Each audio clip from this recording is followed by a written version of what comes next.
भादो में तीज होला। आ तीज के मतलब हमनी के सोहर होला तीज पर। पहले शंकर जी के पाँच गो एथी होला, सोहर होला तीज के। आ ओकरा बाद तनी हमारा याद पड़ गई ह तो कहनी जे बड़ा बढ़िया एगो सोहर बा, गा देतानी। लाइक करिहा लोगन आ सब्सक्राइब आ बढ़िया से मैसेज भेजिया नुने बबुआ। हाँ दादी अच्छा गौले बानी। मरई में बाबा मोरा बियाह कइले, कोठरी में गानावा कइले हो। ए लाला ना दुआरा से पियावा मोरा हंसतइले आव रुरे भी हंसतइले हो। ए लाला ना दुआरा से पियावा मोरो हंसतइले आव रुरे भी हंसतइले हो। ए लाला ना घुघावा उठाई प्रभु जी देखले धनिया कातना सुंदर बारी हो। ए लाला ना घुघावा उठाई प्रभु जी देखले कातना धनिया सुंदर बारू हो। जानी करिहा ए धनिया आंगन घर जानी बर तनवा मरिह हो।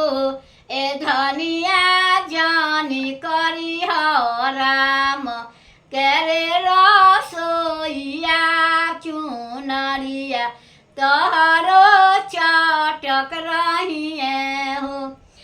ए धनिया जानी करिह राम करे रसोइया चुनरिया तोहरो चटक रहिए हो। के ये करिहे आंगना से दुआरा तो के ये बर तनवा मरिहे हो। ए प्रभु जी के ये करिहे राम करे रसोइया चुनरिया हमारो चटक रहिए हो। ए प्रभु जी के ये करिहे राम करे रसोइया चुनरिया हमारो चटक रहिए हो। आमा करिहे धनिया आंगन घर बहिना बर तनवा मरिहे हो। ए धनिया भाभी करिहे राम करे रसोइया चुनरिया तोहरो चटक रहिए हो।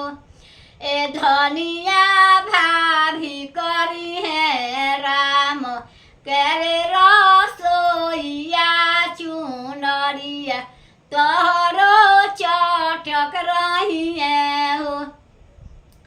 आमा त ए प्रभु जी मरी जइहे बहिना ससुरार जइहे हो। ए प्रभु जी भारी करिहे रौरो पटी दरिया चुनरिया हमारो कैसे रहिए। ए प्रभु जी भारी करिहे रौरो पटी दरिया चुनरिया कैसे चटक रहिए हो। हमी करबाए धनिया आंगन घर हमही बर तनवा मजब हो। ए धनिया हमही करब राम करे रसोइया चुनरिया तोहरो चटक रहिए हो। ए धनिया हम ही करब राम करे रसोइया चुनरिया कैसे चट चुनरिया तहरो चटक रही हो। पहले का बाप आ पहले का बेटी कैसा रहे जे मरई में बियाह कर दिलक लोग। आजकल के युग में तो मरई कहीं देखूँ के नहीं मिलत।